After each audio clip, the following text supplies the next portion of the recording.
Welcome back to our session 0. We are now in the finale. This will be a part 1 of a 2-part finale for our session 0, and we are continuing to follow our 4 high schoolers. If you all remember, they were seniors. It was the last day of school for the school year, a few days from graduation, and a few weeks from the demolition of Madonna High School.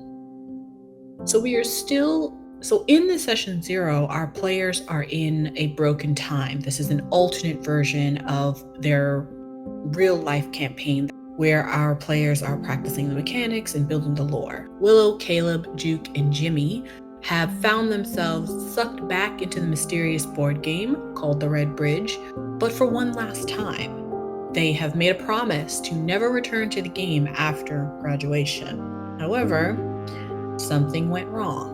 The game and the real world began to bleed together, and although promises were made, deals have been bartered for, and we'll soon find out that everyone has a secret.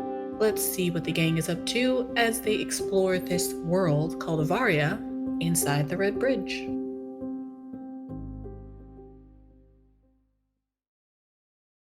We move to Willow and Jimmy, and of course, Mr. Twigs. You two have just walked through this thick shadow that covers the concrete walls in one of the corners of the factory. You all find yourself still in the toy factory, but it looks very different. It's overgrown with like this lush vegetation that you can immediately identify as Avarian vegetation. There are vines curled over the banisters and it's lining the walls.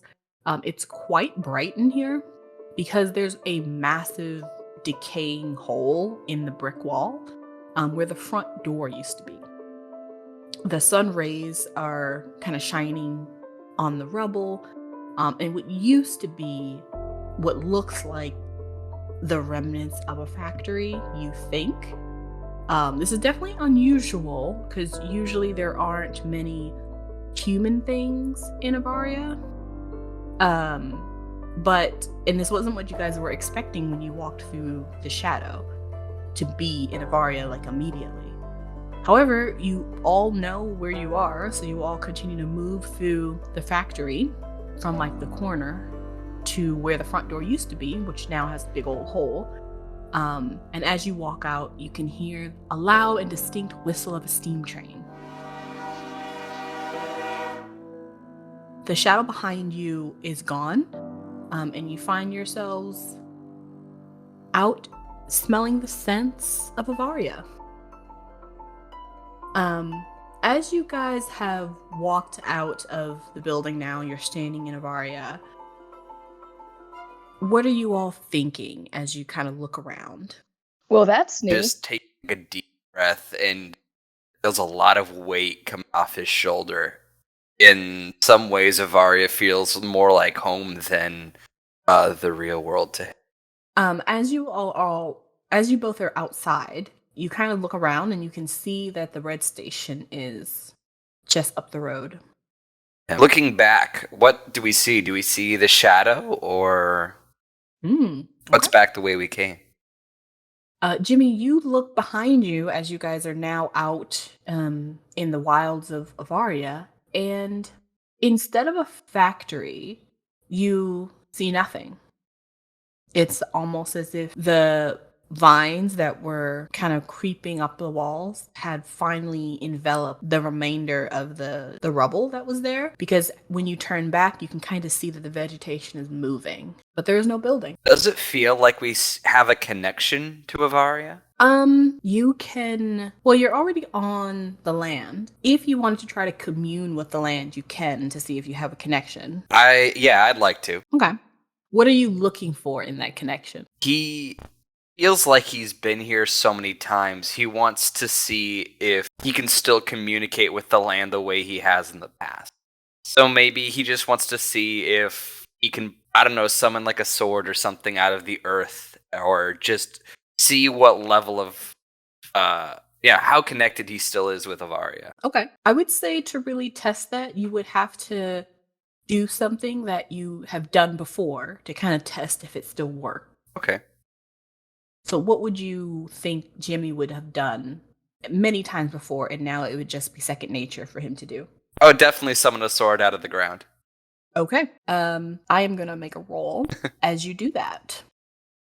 Okay. Yeah. It comes out of the ground, whatever type of sword you were wanting, and you have one in your hand. Cool. Yeah. Seems the connection is pretty normal.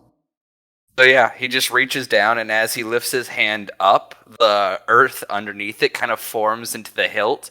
Then as he wraps his hand and pulls it out, it's like a standard, like, not claymore, but a standard knight's sword, just shaped out of the earth and ground.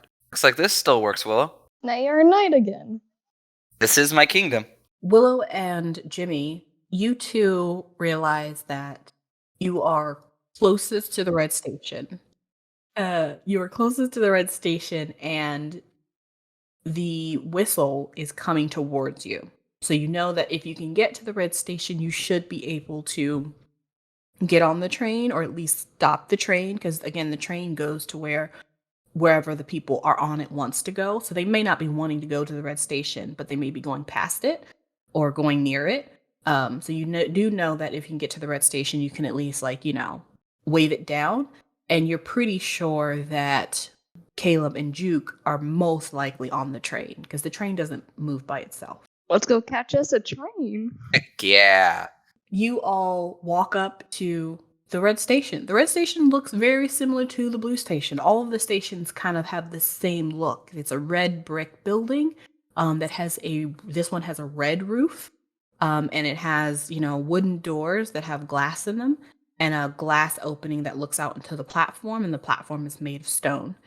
So you all go and approach the red station. The area you guys are at is an interesting place because the vegetation here moves, as I've said before. So it's very viney.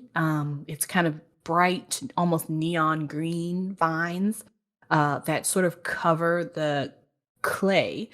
But because you all have been here so many times, there are paths that you've stamped down based on walking. So you guys are walking on that path right now. And you get to this beautiful brick building that, again, looks to be trying to be consumed by the vines, but they haven't quite been able to do that with the building. And you see the door. Ladies first. Go on in then. Fair enough. I open the door and head in. Caleb has taught you well. And and she just falls behind them. You walk inside, and again, it looks as if someone who doesn't quite know what the inside of a train station should look like has made this train station. So there's actually marble on the ground here, not linoleum. So apparently there's an upgrade that happened in this station.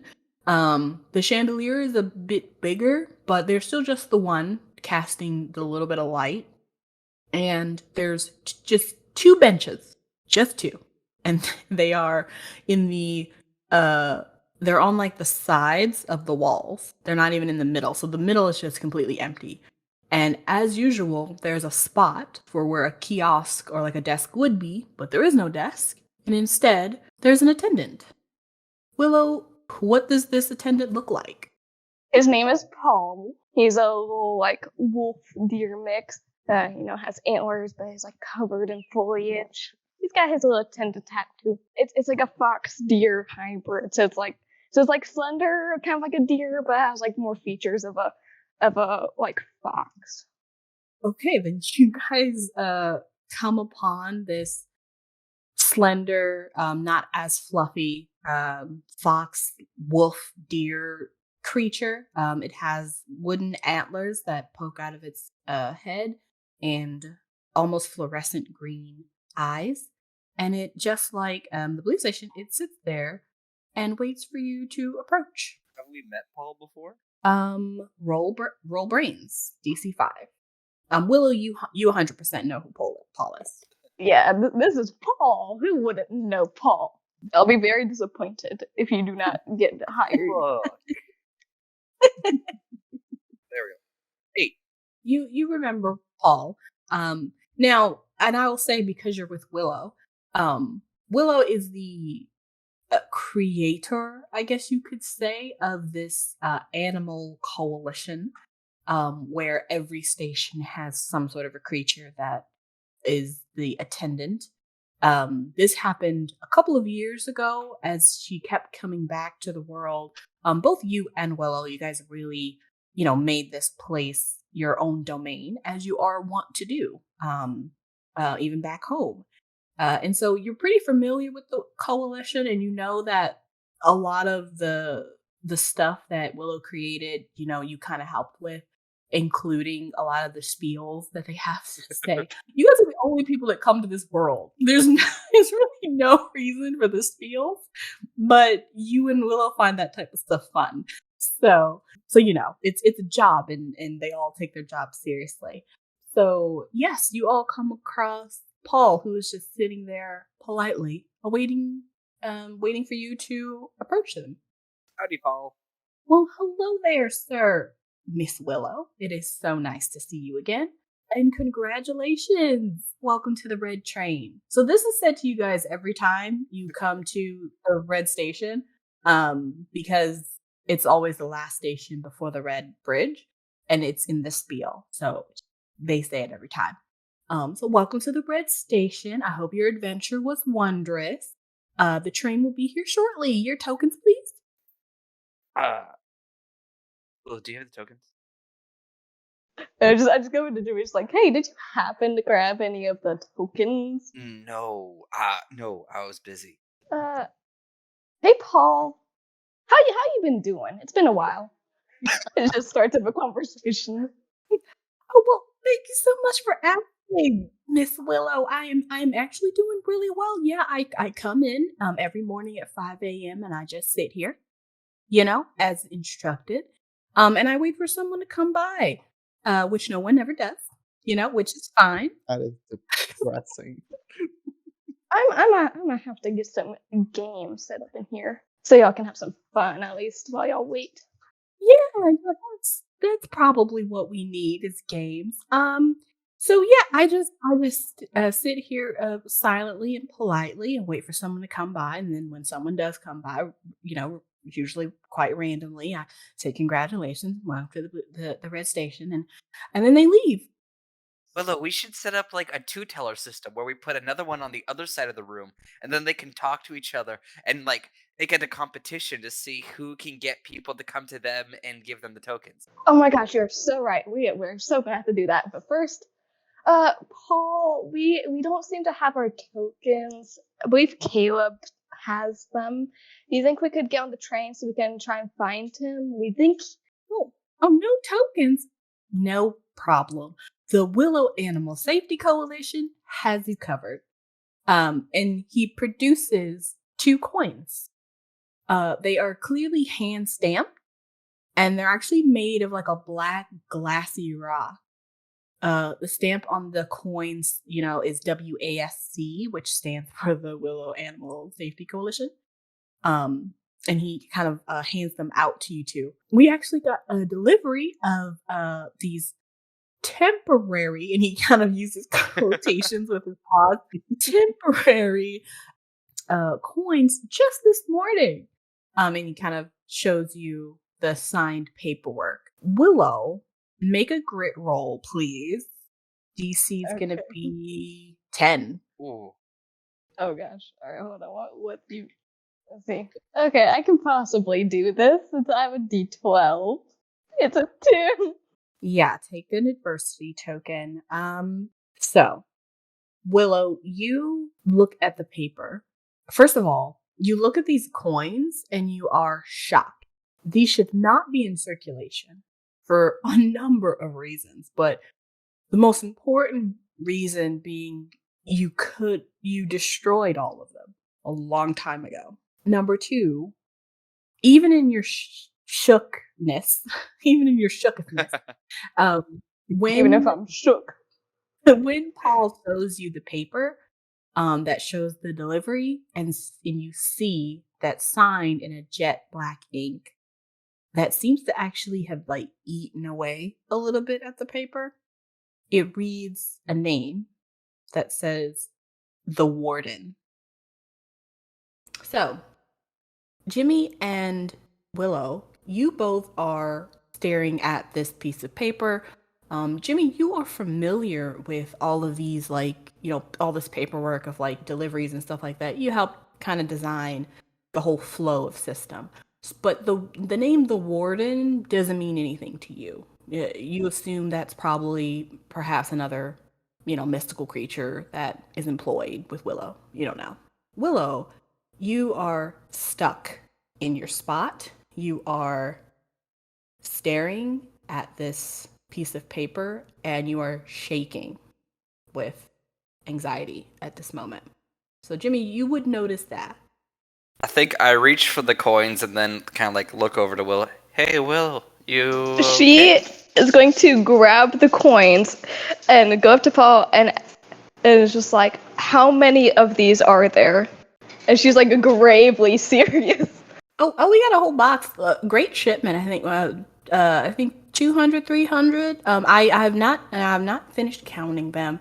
I did have some really important things to do this morning when the delivery came. I had to come, had to stand here for a bit, had to walk around in a circle and then sit down again. So I have been quite busy this morning, but I do plan to get to counting those.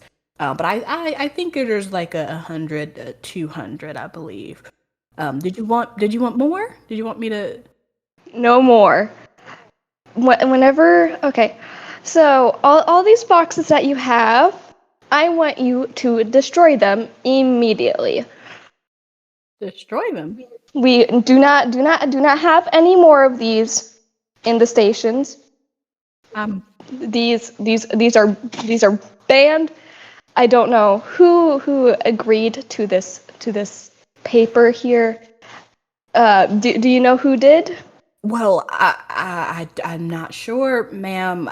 The paperwork was sitting on the crate when it arrived and it was signed. I believe that is the procedure. I don't think we even have to see or card or have any type of identification for anyone that leaves anything at the station. That's never been clarified. I didn't know I was supposed to be taking some form of identification. I was just told to take the signatures.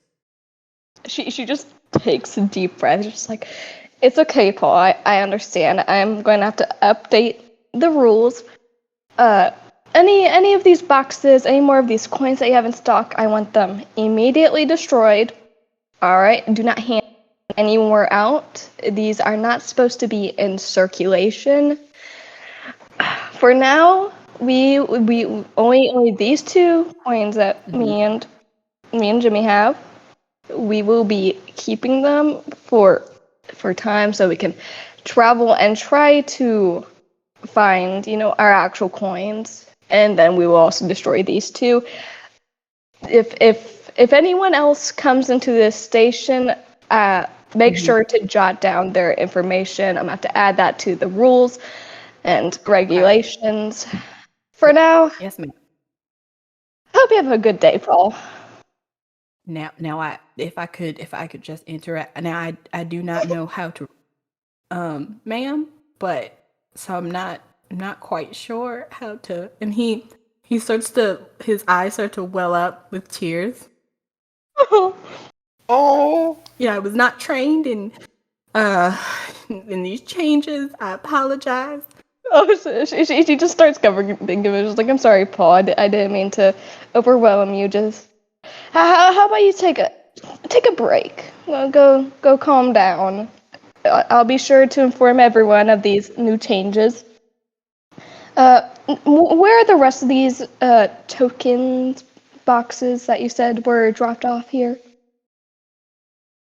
As you ask that question, there is a special little guy that's also with you all who is standing right next to Paul, Terry. He's about as tall as Paul's like foot. And so he's literally just standing next to Paul, and he sort of takes his little stick hand and pets his leg. in a soothing manner, as Paul kind of calms down a little bit. Jimmy, as you kind of stand here, you're a bit confused, but you're also a little distracted at the moment, because as you stand there kind of watching like Willow and the red station attendant and you're not really sure what's going on, you begin to feel your skin burning or perhaps boiling from the sun. You almost feel as if it's being baked alive in the heat. And as you kind of stand there, you can almost hear your skin sizzling on your body like bacon. Is there like a dark place or like a place with shady covering? You look around, and this is the Red Bridge area is mostly ground cover, so there's no like long, tall trees. You could go back into the station, but before you can do that, Terry, who is comforting Paul, kind of looks over at you and just stares at you, kind of wide-eyed, as if he sees something you can't see.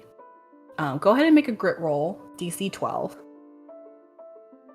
Oh, this is gonna be great then, because I roll a D10. I rolled a 3. Jimmy bursts into flame. Okay. Go ahead and take an adversity token. Jimmy, you've never made a deal before. And the many times you've come to Ivaria, and you understand that people can make deals and then the deals get absolved, and so they're not like inherently bad or anything. But you also know that there's something wrong with Ivaria, and the deal you made when you had the bug trying to eat through your brain was obviously one you quite didn't understand what was going on with. In this moment, you instantly know that what you're feeling is essentially a representation of the creature that has been created to make sure you finish your deal. In literally the where your eyes are, instead of seeing the Willow and the vegetation and Terry Twigs, it literally glazes over a like lava yellow, and you only can see a woman who's engulfed in flames, and you hear a voice that refers to herself as the Fire Maiden. You are stuck to the spot. You cannot move, and you feel as if there's something boiling underneath your skin, trying to escape from inside of you. Ugh, gross. Willow, you are having this conversation with Paul, and you kind of realize that after you kind of finish having a conversation with Paul and you explain that these aren't supposed to be in circulation anymore, and you're really confused on how you even got it, you also kind of get a feeling that something is wrong with this whole situation. It's not necessarily the warden and these coins just reappearing. There's something wrong with time. Like, things are happening kind of simultaneously. You're walking and like breathing in both the present and the past. But there's like no seam. So you're not really sure what you can even do. You feel that even if you destroyed these coins, they would just pop up again, because the warden exists again, and it's not supposed to exist. So with this realization, you're still terrified, and you have Jimmy behind you because you walked over to Paul to talk with him, and so you can't see what Jimmy is going through. But I will say that as you both are standing there having these realizations, you both hear again the high whistle of a train approaching. And from your peripheral vision, the train begins to come into the station. Juke and Caleb, you both are on the train. And you both are just sitting there going to your destination, which is wherever you have asked the train to take you. And as you guys come into the red station, you don't need to stop, but you both do see Willow and Jimmy on the station platform. After they get to the last... Yo, Juke. Come on, man. Yeah. And he's going to get off the train. I'm going to stay on. Oh. Dude, they're over there. Let's at least get them before we continue. Yeah, get them on. All right, man. I don't want to lose the train. Make sure it doesn't go without us, though. Okay. And Caleb's going to head off. Yo, Goober! And he gives a wave to Willow. And Willow's just over here purple, talking with Paul, trying to calm him down. Oh. I forgot she's purple.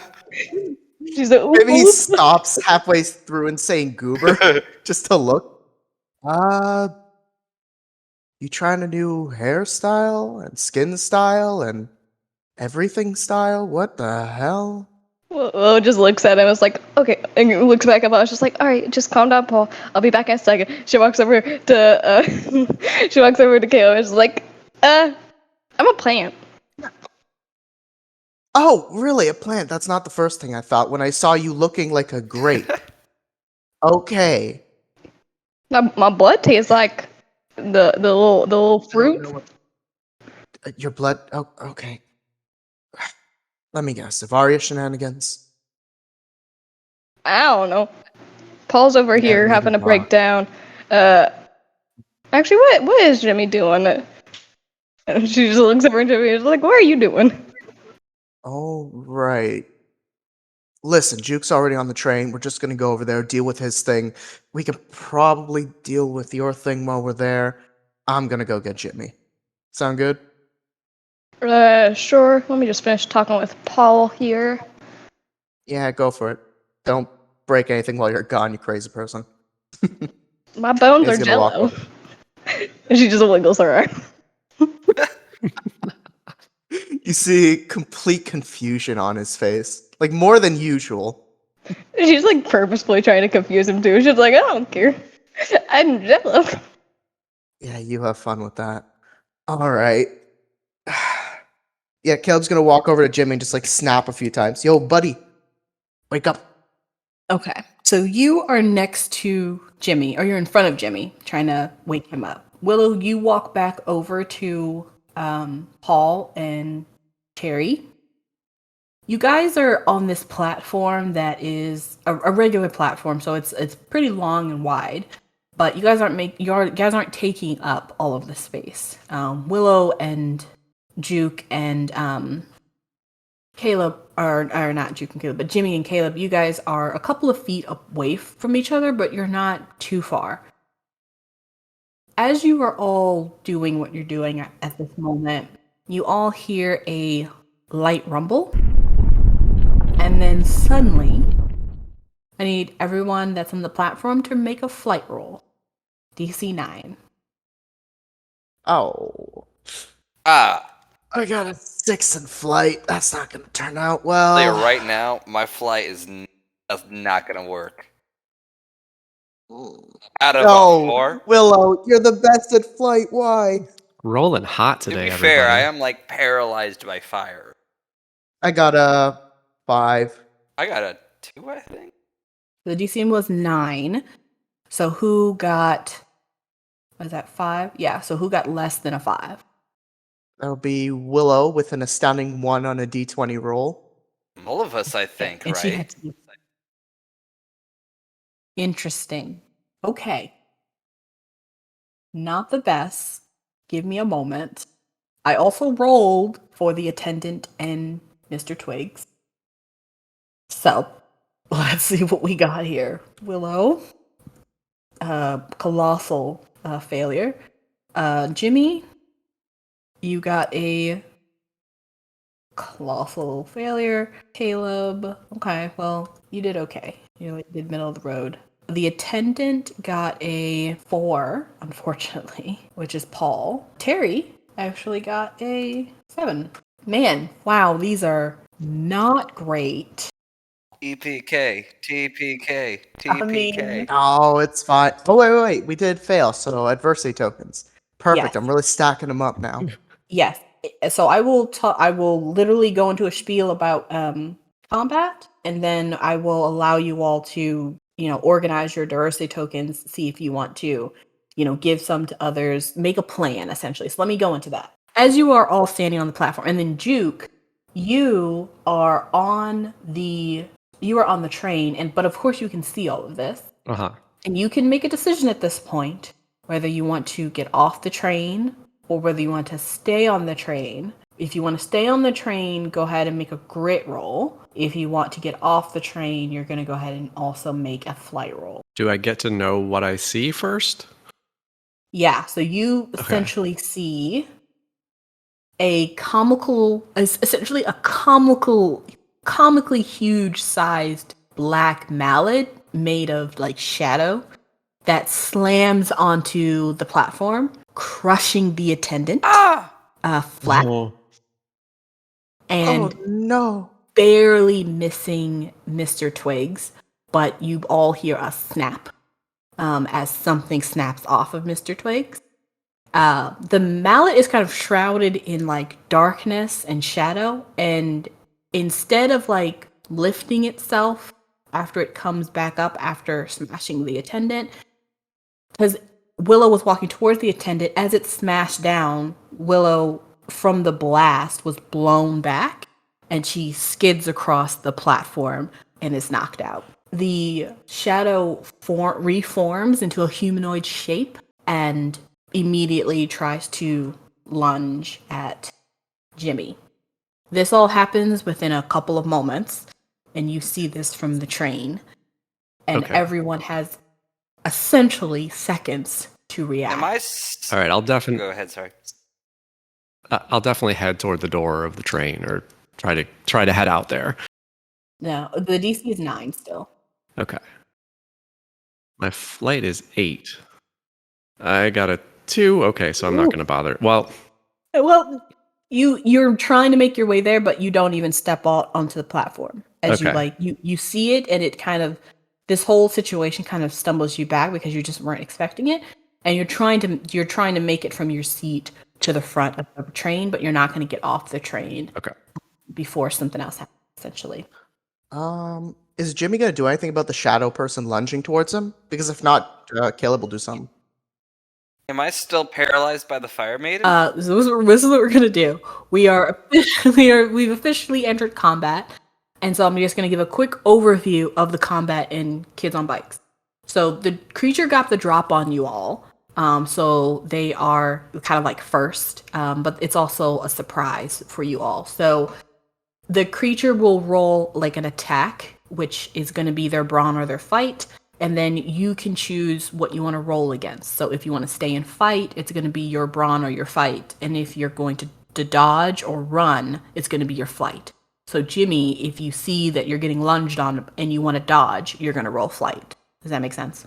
Okay. This is essentially going to be a roll against a roll. So I already kind of have the rules here, but I will say them out loud. So if your roll against the creature's roll is greater or equal to the roll, you take no damage. So that's what you're trying to get. You're trying to get equal to or greater than the roll that I roll for the creature. And I'll roll that on the Discord. And then you also get to kind of dictate what happens. So like what you do in response. If my roll as the creature is greater than your roll, you are going to take damage, and I will tell you what happens. And then there's like a middle thing where it depends on how well you roll. If it's not greater or less than, I'll tell you essentially like what number you need to get. But the two main things that you want to look at is if your roll is greater than my roll or if my roll is greater than your roll, because that will dictate if you're going to take damage.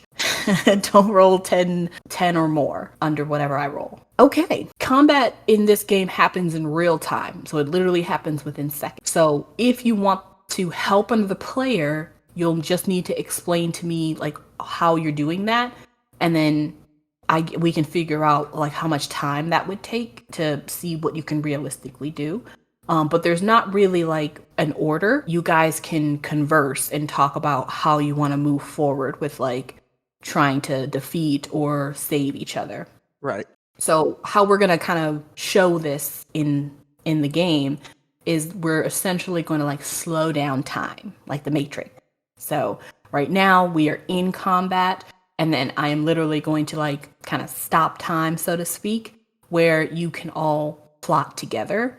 And then when I say, okay, we're back into combat, so we're back into like real time, you get to then do what you want to do. Is Jimmy still stuck in like a vision state where he sees the Fire Maiden but can't move? If you want to try to break out of, well, so you were in it when Willow was walking away, but then Caleb was trying to snap you out of it. So really it depends on if Caleb was able to snap you out. What do I roll for that? Well, now that something has happened, things are happening in like 2 seconds. So literally in the moment you were like, hey, wake up. Perhaps you woke Jimmy up. That will depend on Jimmy's grit. So Jimmy, roll a grit. And the DC can be low because it's nothing bad, so it'll be a 5. 8. Let's go. Okay. Yeah. So Caleb, you touch Jimmy or snap your fingers, and Jimmy, you blink, and the first thing you see is this huge shadow hand behind Caleb crushing the attendant. Well, I'm pulling out my sword. Okay. Caleb, you hear this attendant getting crushed behind you, and you also see, as you turn around quickly, Willow flying across the platform. Oh, okay. Does he see this shadow person running towards Jimmy? He is going to lunge at Jimmy. I want to try to catch them off guard by clotheslining them as they jump at him. Okay. Just straight up. What do I roll for that? Well, not yet. You guys need to converse, make a full plan so that we know the order of how you guys want to do things. So if he's jumping for you and you're in front of Jimmy, but Jimmy has a sword, you want to make sure that Jimmy isn't trying to like stab him through you. You know what I mean? Can Caleb call out drop him and sock him? Basically the equivalent of I'll knock him down and you hit him hard to Jimmy. Jimmy's like, got it. What was that saying? Drop him and sock him. Drop them and stock them. Love it. Okay. Look at you guys, well-oiled team. Jimmy like preps the sword, holds it in 2 hands, ready to bring like it down on top of him once he's on the ground. Awesome. Hell yeah. Yeah, you guys are a well-oiled machine. Love it. Okay, so that is what you guys are doing. Juke, you are making your way to the entrance of the train. Is there anything else you want to try and do as you're making your way? So as I'm running down the aisle of the train car, can I like see what's going on through the windows on the side?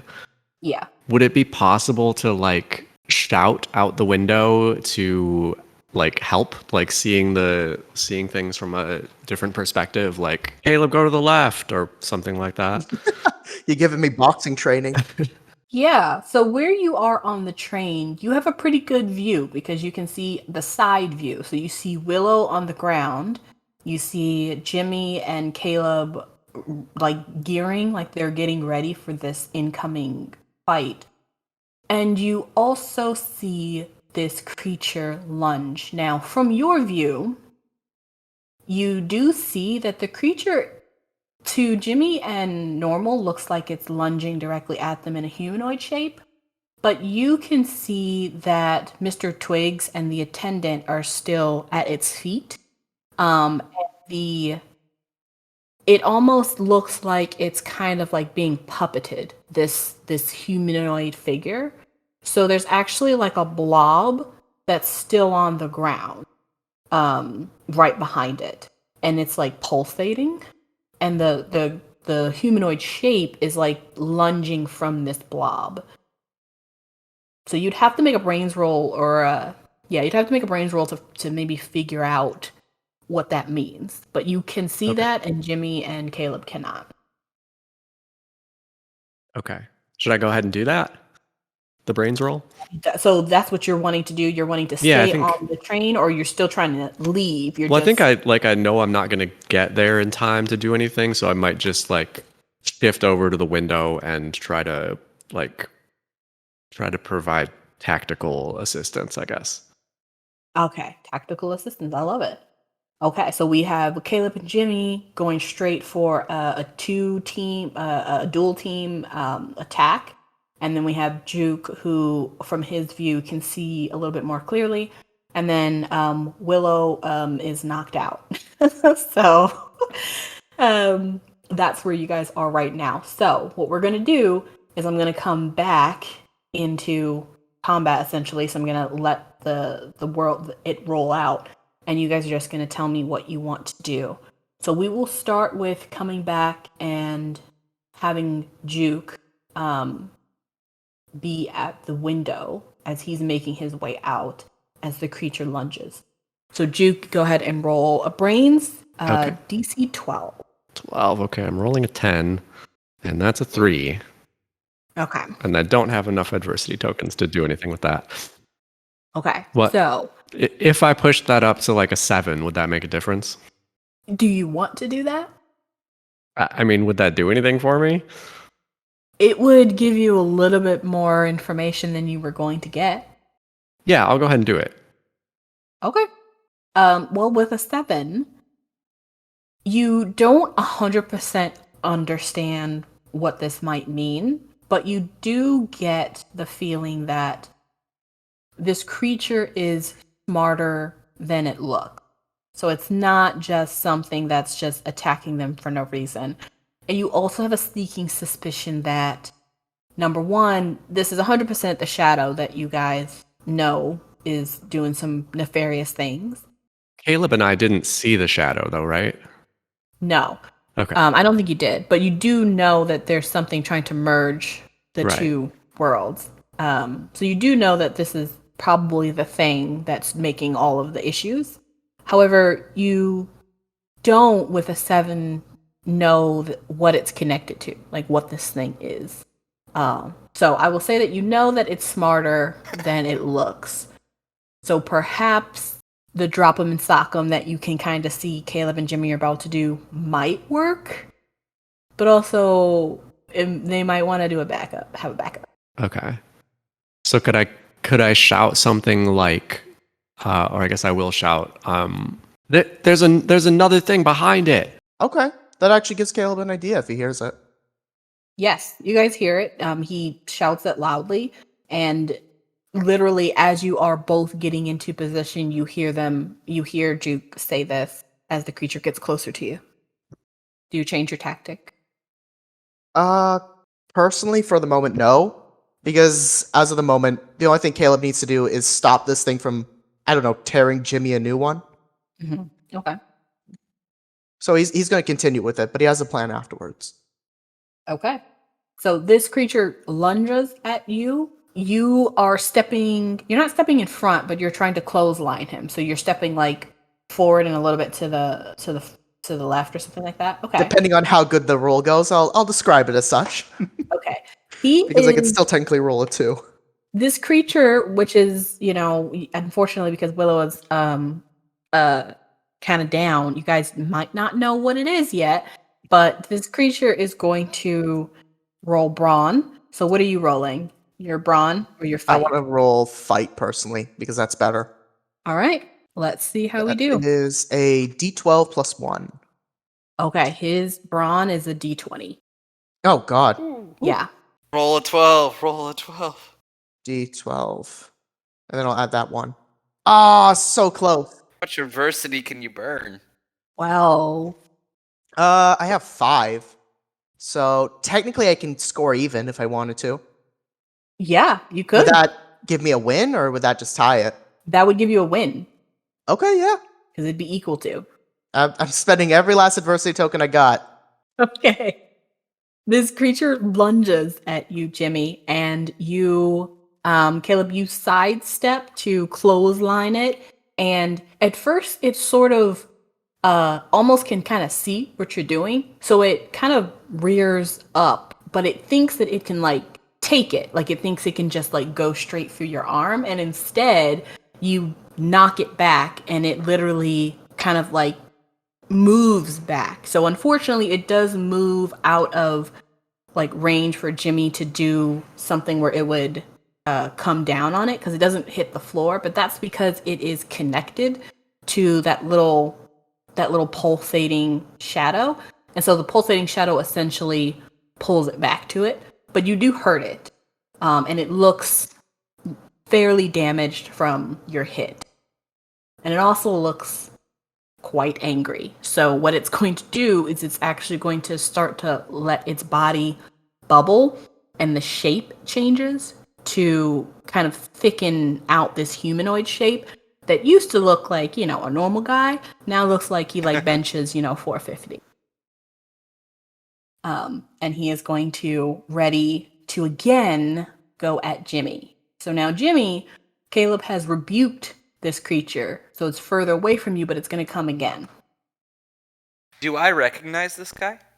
I don't know if you would, because I don't think you talked to Willow because you were in your state. So I think at this point, for just everyone, the only person that would probably know what this thing was, for sure, the one is sleeping Willow. on the job. Got it. Yeah, she's sleeping on the job. This I'm not one to back down, so I'm engaging this thing, stepping towards it, bringing the sword. As I move towards it, do I see anything behind it, or am all I seeing just this buff shadow? You can move. You can move around it so you can get a better idea. Yeah. I think I want to move around it, but the opposite direction of Caleb. So pulling its focus away from Caleb, and then but also moving towards it so that I can bring a sweep, a sideways sweep into the creature with the sword. Okay, gotcha. So what I will say is when you move over or around Caleb, you're moving towards the train, because the train is, let's say the train's on the platform. So you're moving towards the train, so you're moving away from Willow because Willow's on the other side of Caleb.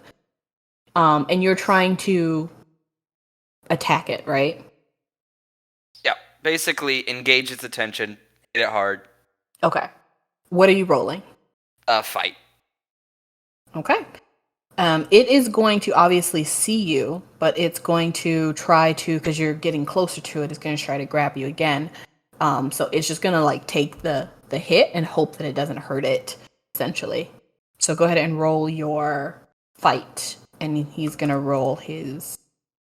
15. Oh, wow. Okay. I got a D20 on fight. Okay. Jeez. Okay, you guys are really ruining this guy. Yeah, he tries to absorb the hit and try to grab you, but it doesn't work because you slash him. So where do you want to hit him? Right across the center of mass. Okay. So maybe raking up from his waist across the chest. Okay. You slash him, and it essentially slashes his body in half. And that shadow part, the part up from the abdomen up to the head, actually detaches and falls over, and it sort of starts to disintegrate. Now the lower half then again begins to morph, but it again pulls back even more into the little fleshy part that's on the ground and sort of absorbs with it. Unfortunately, as it retracts, it is going to try and grab Mr. Twigs. And Mr. Twigs' DC was only 5 because it's a freaking twig. So you see the creature get reabsorbed into the little fleshy part that's still on the ground. And as it retracts back, it grabs Mr. Twigs, and you can kind of see he is in its hand, and his hand is reaching out to you guys I'll always remember you. He gets absorbed into the creature and crushed, and there's no longer a Mr. Twigs. Excuse me? You're passed out. First get rid of pull, now Mr. Twigs. Yeah, everyone's dead. The creature then transforms into basically a smaller version of a humanoid, so almost the size of a human child, teenager, and it is again going to try and lunge at Jimmy. It looks very hurt, but it is desperate to get at Jimmy for some reason. Caleb could try a sidekick this time. Okay. Oh wait, does it look like Jimmy can? Does it look like Jimmy can handle himself for a moment? Because I got another idea. So this creature is now a little out of range again. It keeps like retracting, but then because Jimmy is the closest. Okay, in this case, I want to attack the big blob that this thing seems to be attached to. Okay. That this humanoid shape. Okay. From where But you first, I are. need to know if Jimmy can handle himself for a moment. Okay. But you want to attack it from where you are, so you're further away. Yes, but he has a ranged object. That's the thing. Okay, so you want to attack him with something ranged. Exactly. But you're gonna wait for Jimmy. Yeah, he wants to make sure Jimmy's okay before he does anything. Okay. Jimmy, what are you doing? I'm gonna. So, can I see the blob itself behind the child now? Yeah, at this point, it's like directly underneath it, and the child humanoid thing is sort of like a tendril that's attached, wiggling above. I'd kind of want to sidestep the child and then swipe down on where it's connected to the blob and sever it. Okay, so you both kind of want to. Now, do you want to make this a coordinated attack, and you both do it at the same time? Okay, so let me explain what I have in mind. One of the items, I don't know if we ever explained this for Kids on Bikes, but in Kids on Bikes, you have a backpack that you can put a certain number of items in. Yes. In his bag, he has a half-used lighter and an old unlit firework that he perhaps picked up during one of the events in Shady Creek. So he wants to literally light the firework and shoot it at the blob. Okay. So then you know that would most likely maybe harm Jimmy. So you want to do that after. Who's closest to? I'm talking about the big blob. That's not. Yeah. So Jimmy is right next to it. Oh, 'Cause okay. Jimmy has a rapier. He has a sword. So he has to get close to like jab it. I thought he was attacking the shadowy figure. So the shadowy figure is on top of the blob, like a tentacle. Oh, Yeah, because it retracted itself all the way to the blob. So they're right on top of each other. Okay, so I guess in this case, Caleb will wait for an opening. Okay. So Jimmy, you want to go first, and then Caleb, you will probably say something and then finish it off if it's not dead. Is that the plan? Yeah. Well, what do you think, Jimmy?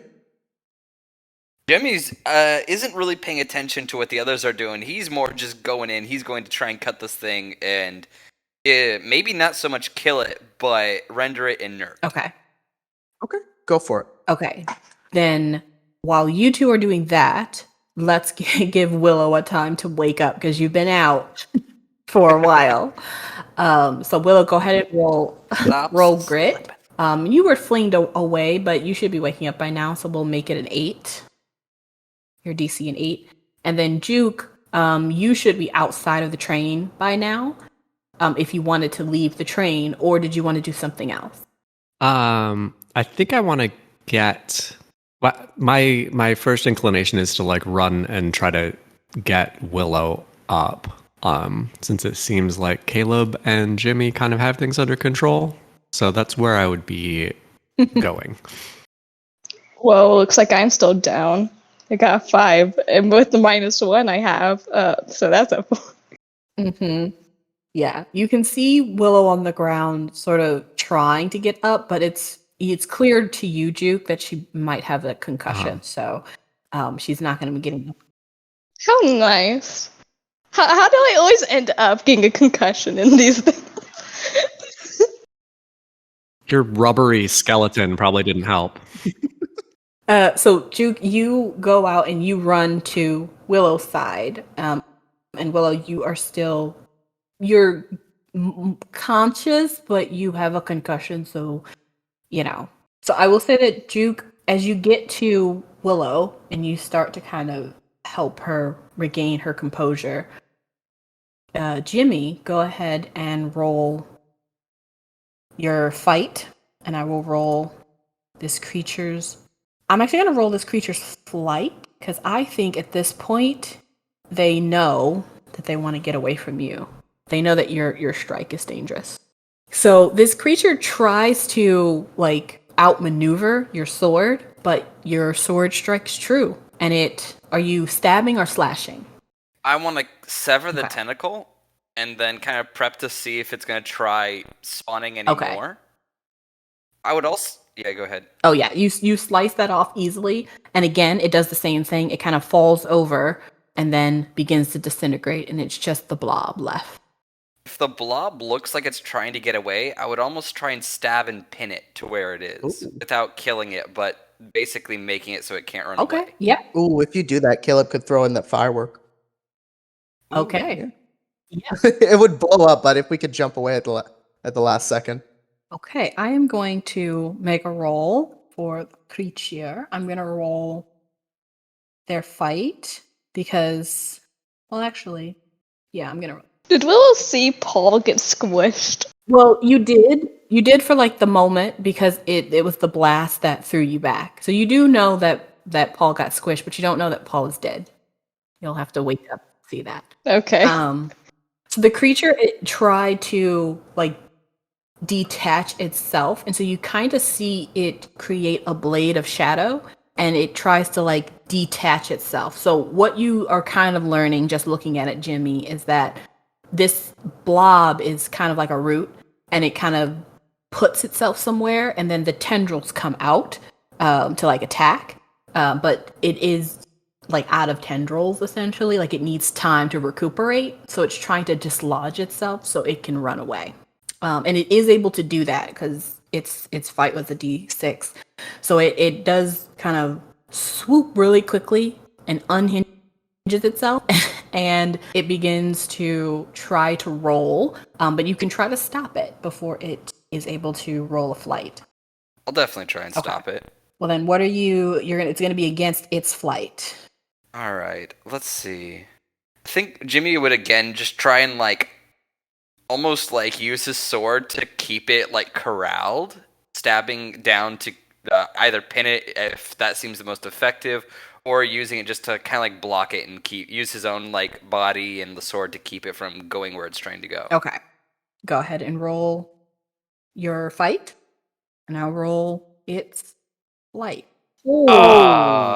Ooh. That's unlucky. Yeah, that is quite lucky. Yeah, you try to stab it, but it misses. And so it's still on the platform because it's still trying to roll away. So then, Caleb, what do you want to do? Caleb's just gonna fire the firework at it. Okay, it's going to be against its flight. Light the little lighter and just aim it. Go ahead and roll. That would be fight, so D12 plus 1. 12. Oh, nope, not 1D2, 1D12. That is 5 plus 1, 6. Oh, dang, wow. Oh, that would Yeah, explode. the firecracker explodes, but does not hit the creature. It kind of swerves, and instead, because it sees that you guys are still pursuing it, instead of running away, it changes its trajectory and heads toward the one creature that seems to be not able to fight back, and it's going to go towards Willow and try to attack Willow. So it swerves and it starts to move very quickly towards Willow. So Willow and Oh, shit. what are you guys doing? Trying to wake up. Yeah, Juke, you are holding Willow. She is really still in and out of it. But you can do something. I think the only thing I really have right now is my backpack, so I think I would, like, as it's coming Okay. in, try to swing my backpack at it. So that's going to be your fight. Because I guess you're making that a weapon. Fight. Okay. And Yeah. it's going to be against their brawn. That's They're D12. going to try and tackle. Okay. Their brawn's a 20. Let's see. I got a 5. Oh my god. It's not the Ooh. best. As bad as it could be. So the creature actually and you try to whack it off with your backpack, and it simply just kind of eats your backpack, as well as Willow. So it just kind of almost like a quick shark that's jumping out of water and just grabbing grabbing Samuel Jackson. Oh God. Excuse? That's true. It takes your backpack like a shark jumping out of water, and it also scoops up Willow into its huge maw, close it, and it keeps moving past you. And Willow is out of your. So Willow, you are unconscious, unfortunately, or you're kind of conscious and unconscious, but you can roll a grit to see how you fare inside of its body. Oh my god. Oh my God. Oh And I don't even have enough adversity tokens to freaking save myself. You were starting to become conscious there in a moment when Juke was helping you, but as soon as you become devoured by this creature, you again go unconscious, and that is the last thing you remember. Now, this is what's happening in this scene. In a moment, this creature is going to absorb Willow completely, and Willow will perish. Okay? So, in the moments that it is moving from Juke, who was closest to it, to the other side of the platform now, you all can do something. You all can do things. But it is still going to absorb them unless it's killed before it can do that. So what do you all want to do? How far away is it? Can I reach it if I were to rush over with the sword? I will say that it did 2 flights, I believe. So it moved pretty quickly out of range from you and then scooped up Willow. So it is now closest to Juke and Caleb. Okay. So Jimmy, you would have to either throw your sword to try and get it that way, because I don't think you'd be able to run time. Yeah. Well, in that case, I want to try reaching out to Ivaria like I've done in the past and just ask it to intervene, whether through attacking the creature through the land itself, or that's what I'm going to try and do. Okay. I will tell you that the land won't attack for you. So it would have to be something you create, like your sword. Yeah. Well, if I could ask the land to create, like, could I do some earthbender stuff and like summon spikes underneath it or something like that? Like earth spikes. Yeah. You could. It really depends on, I guess, the interpretation of the land and how it sees this creature, because you are asking it to harm something technically still for you, because it'd be using its body, so it would have to make the decision that was worth it. So that's the communication part. So Specifically, I'm not wording it hurt this creature. I'm wording it save her. And this is the intent I'm giving it how to save her. Caleb could try to help. Seeing that this thing, is it like acid or something? Can I reach my arm into it? it's probably not acid, but Okay. you'll have to see what happens if you try to reach parts of your body into it. I got an idea. Okay. Caleb has a sweater around his waist, so he can wrap that around his arm and try to reach in and grab Willow and pull her out before the spikes do their thing. Okay. That's my idea. Okay. And then Juke, what are you doing, as you are technically probably closest? Because it just went past you. Yeah, my plan was to just run and hurl myself into it because I don't have anything else. Yeah, that's perfect. And I'm reckless. So yeah, Okay. that's my plan. Why am I always the one having to be saved in these situations? Is it like I don't try to be the damsel in distress, but here It's I because am. when it matters, you somehow roll 2 ones in a row. Yes. Okay. I really do just have bad juju with these things. Okay, so this is what I want. Jimmy, you are going to, so you won't be able to ask the land to make spikes, but you can ask the land to save Willow. And it will make its decision on how it might be able to do that. So you can do that. So go ahead and basically commune with the land. So go ahead and roll your grit. Can I use the protective trait that I have? It adds to rolls when defending one of my friends. Is that something I can do? Yeah. Okay, cool. I get to add 3 then. What did I need to roll? A grit? Yeah, grit. And you're rolling it against Ivaria. Which I will roll. Oh, Okay. it's still a 6, but I don't have. No, that's actually fine. Because Ivaria isn't, hostile. It's not like you're it just depends on however they're gonna interpret what you just said. So Yeah. you asked it, so now you have to see what happened. Next, Juke, you wanted to do something, and Caleb, you wanted to do something. Caleb, you are a little further away. You're close enough to where you can run and maybe get into striking range. Juke, you are literally right next to this being because it literally is just now leaving your area. Okay. Caleb, you are going to see Juke just instinctually, after seeing Willow get swallowed up, just try to jump into this thing. Oh God. Okay. If he's gonna do that, Caleb is gonna run around and grab Juke's arm because he expects him to try to grab Willow. Oh, okay. Okay. So, I will say this, Juke, how are you jumping into this thing? Are you sliding in with one foot in front of the other, or are you jumping head first? Head first. Okay. So I will say that as he jumps in, Caleb, you can grab his ankles. Yeah. And he's gonna he's gonna wait for her to grab Willow, and he's just gonna try to yank them both out. Okay, I feel like we have a plan that's Nice. gonna work really well. So, Juke, go ahead. Try not to be dissolved. Yeah, try not to be. Well, am I going to get regenerated? Like, is it like swallowing me too fast that the weird little plant thing I'm made of is able to regenerate me fast enough? Actually, you know what? I forgot you were turning into a plant. Yeah.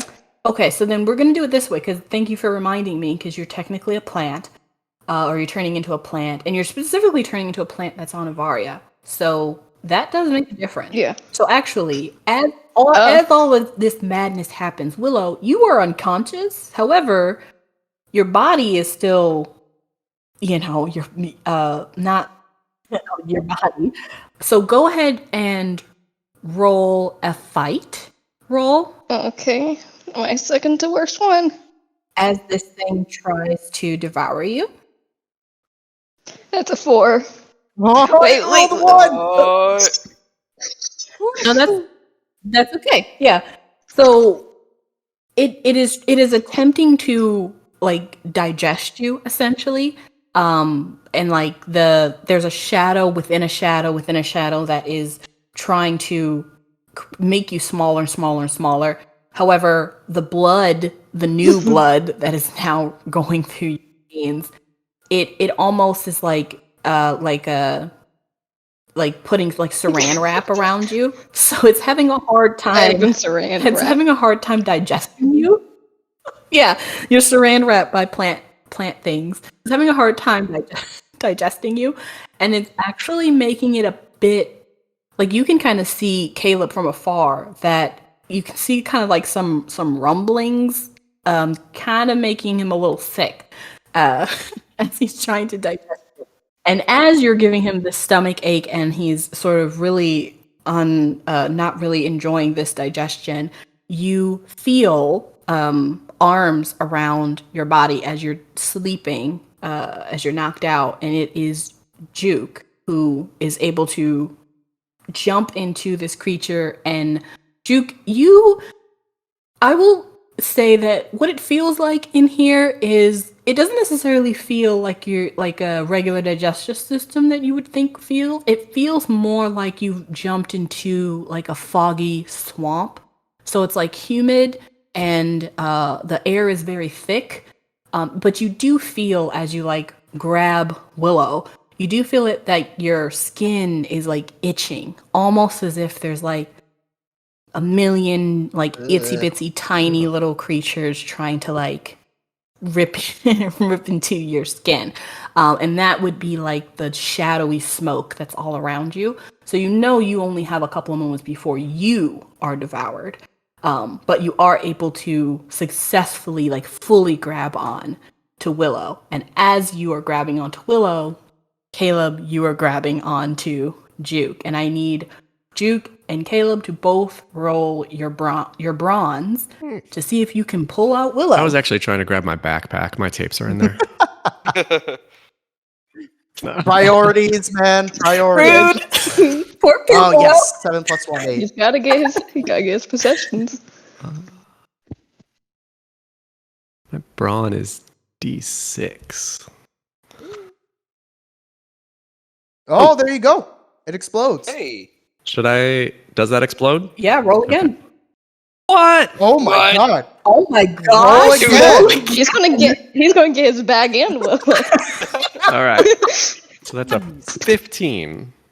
Wow. Okay. Now I am going to roll for this creature. Now they don't have a good hold on Willow, and they are kind of getting sick. So I'm going to roll their brawn, but I'm going to give them a -2 to whatever they roll.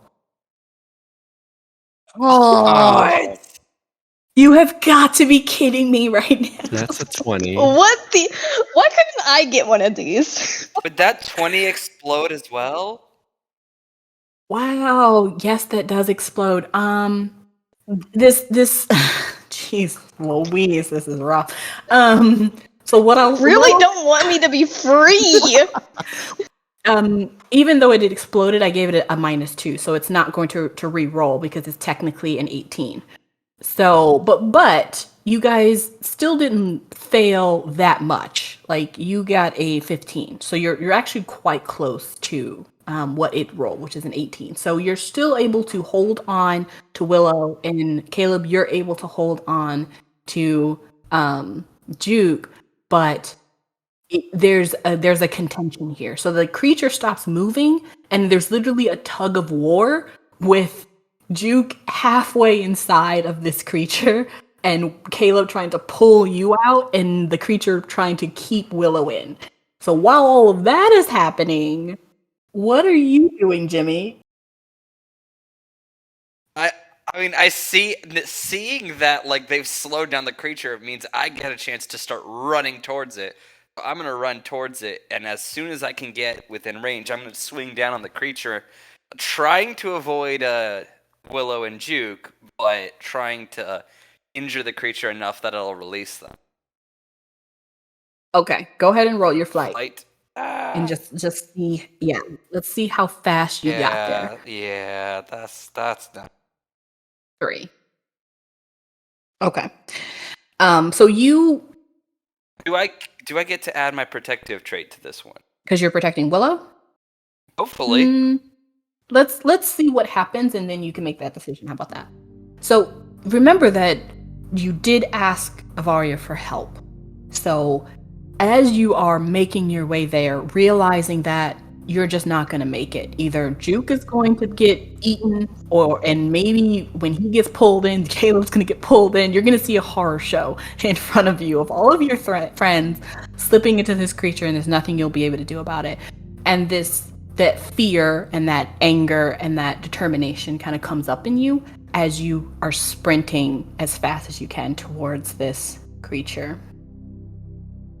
As you are running, you feel your body changing as your arms get longer and your feet extend and your mouth and your nose turns into a snout, and you feel your ears grow taller, and you are transforming into some sort of creature, but you are lightning fast, so fast that you get from your point to the creature, and you're able to rip it apart with these huge fangs you did not know you had until right this moment. And as this happens in a flash, Jimmy, Juke, and Willow all fall to the ground as this creature is eaten by Jimmy. Thank you all for listening. We hope you are enjoying the campaign. Don't forget that you can listen to the podcast on the Aging Journey podcast website, Apple Podcasts, iHeartRadio, Spotify, Amazon Music, and YouTube. Links will be in the description below. Don't forget to follow or subscribe. You can also support the podcast on Patreon or join our Discord. Enjoy the journey.